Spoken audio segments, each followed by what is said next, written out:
action. Hi guys, this is Cole, Roxy, and Phoebe. Welcome back to Road to a Billion.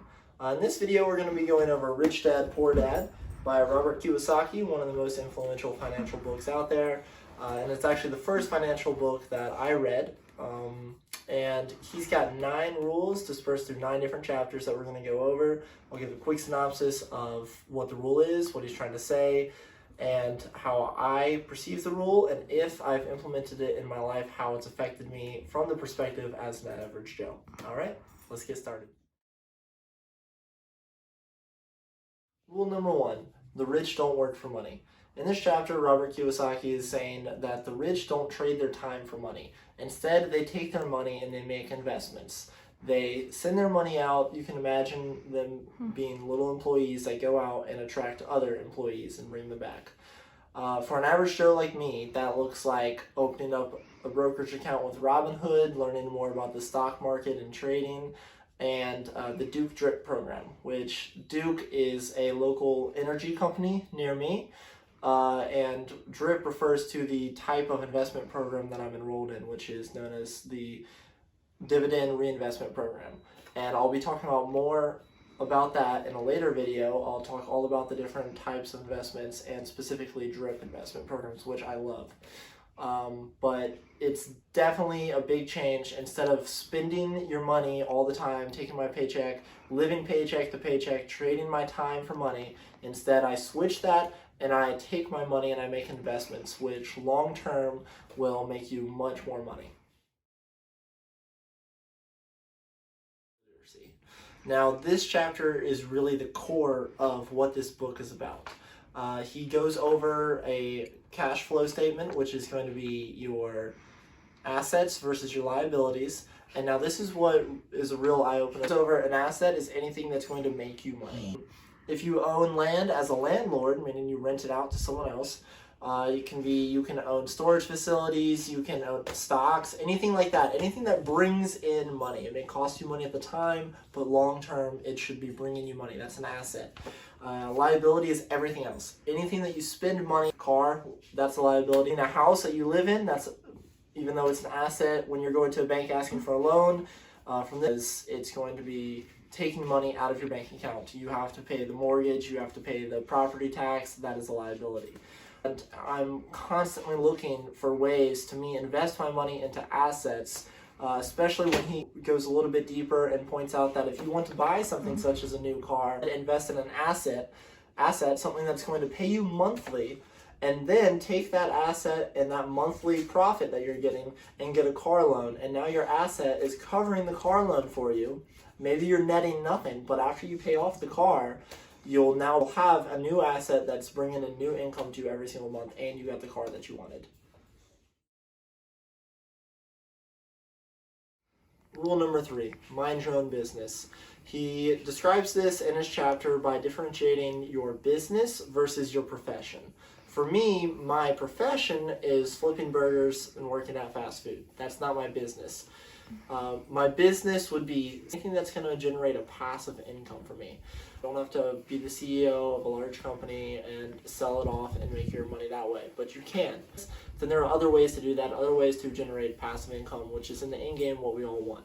In the meantime, when you're working at your profession, working at your day job, you should also be taking that extra money that you make that you don't need to survive and putting that into your business and work at your business until your business can overtake your profession, and then you can focus on that 24/7. You can quit your day job and put all of your focus into your business and continuing to grow that until then you can retire and just live off of the passive income of all the work you've put into your business. And that's what minding your business is about.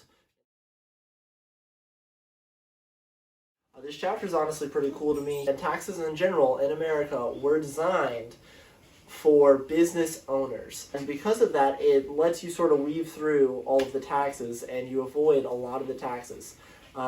He goes over it in this chapter. You can think of it like this. Companies earn, spend, and then pay taxes. Whereas a single individual earns money, pays taxes, and then can spend their money. And that's a huge difference. If you do the math, if you were to try to pay all of your taxes for the year, you would end up working for about anywhere from 4 to 6 months with no pay, 100% of your paycheck going to the government.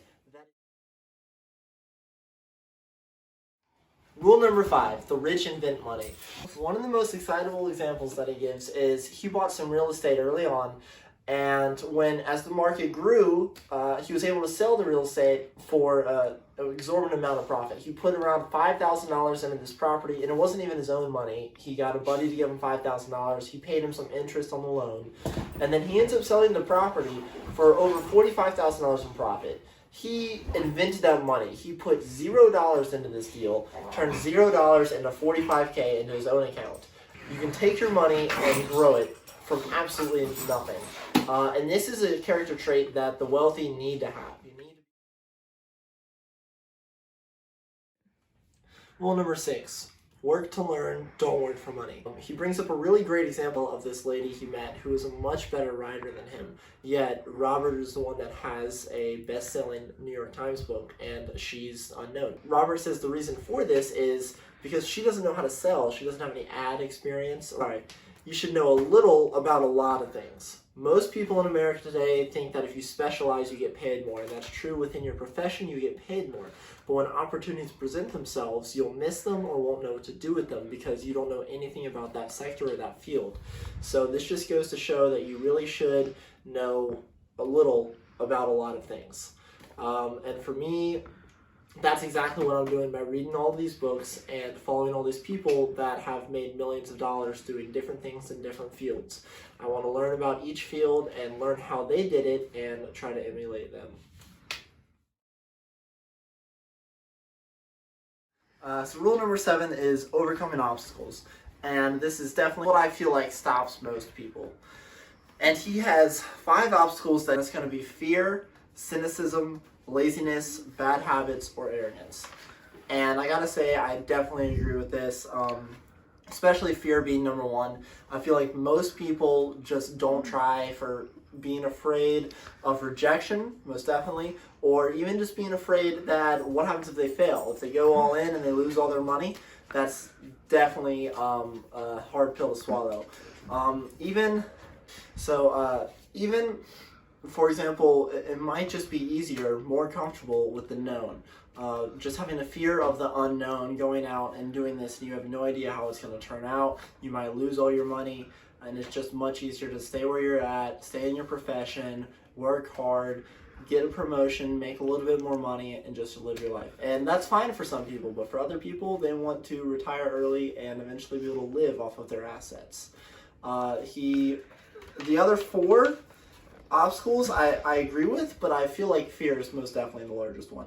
I think we should go into arrogance a little bit because that one's a little bit, that's different than the rest. The rest are all bad things. They're pretty obvious. Everyone sort of agrees with them. But arrogance can get in your way when you feel like you know it. You feel like you know everything. You don't need to learn from these people. You don't have anything to learn from someone that is a professional in the sector. And that's where arrogance comes in the way. If you don't have the other 4, you're not afraid of anything, you listen to people's advice, and they're all critics, and that's where cynicism comes in, and they turn you off of what you're trying to do, and you just go into it, but you're arrogant about it, then you're going to fail. You won't accept help from other people, and you're going to need help.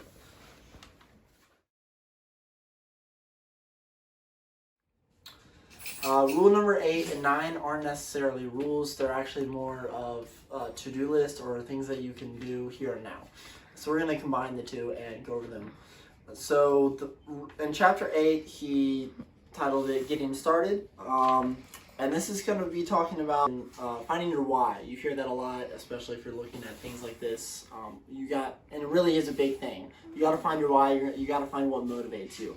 For me, that being able to spend my time with who I want. I hate being taken away from the people I love and the people I want to see. I hate going out when I don't want to. That's honestly what really motivates me and really gets me out of bed to make more money, so that way I can one day get out of bed and say, I don't feel like going to work. I want to hang out with my family and my dogs. But you need to find your why. First, he goes over some to-dos, some actual actionable things that you can do right now.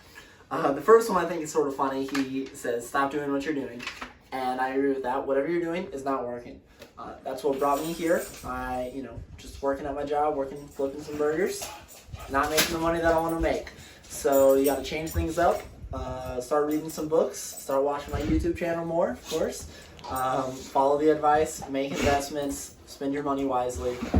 And change what you're doing. If you want your life to change, then you need to change what you're doing. I feel like that's pretty obvious, but a lot of people need to hear that. He goes over, sort of more generic things that I feel like you should do, which is look for new ideas, find a mentor. Always be on the search for new ideas, new ways to invest. That concludes my synopsis of Robert Kiyosaki's book, Rich Dad, Poor Dad. In my opinion, it's honestly a really good book. Definitely a good starter book, a real eye-opener, especially opened my eyes. Sorry, they're playing tug of war over there with the bone. But anyways, if you're interested in learning more about finances, how to make money, the difference between assets and liabilities, you should definitely pick up a copy of Rich Dad, Poor Dad and implement it in your life. I've tried to implement as much as I can as an average Joe, but I make other investments and I get a decent return on my money, and just keep investing. You gotta play the long game. And I'll see you guys and I will see you guys next time for more awesome content from Road to a Billion.